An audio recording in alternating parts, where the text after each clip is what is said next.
Daily நீ என்னோட கனவுல அதே ஸ்கூட்டர்ல கல்யாண கோலத்தில் வர, ஹெல்மெட்டை கழட்டிட்டு கிஸ் பண்ண கிட்ட வர. ஒரு குட் பை ஆவது சொல்லிட்டு போயிருக்கலாம்ல.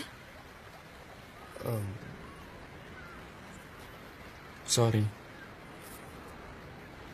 கல்யாணம் ஆயிடுச்சா? கல்யாணம் இல்ல. உனக்கு? கிட்டத்தட்ட பண்டாரம்.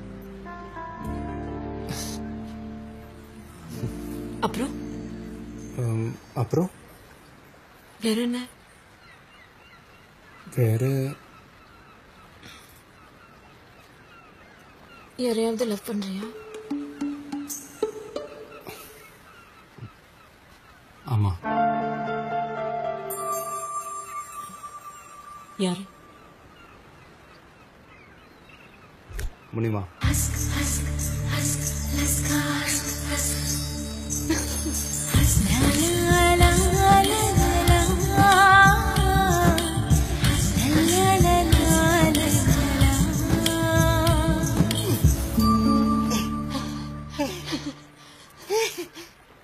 பாத்தியா, மூக்கு எடுக்கவே இல்லை. ஸ்டூபிட். ஆமா,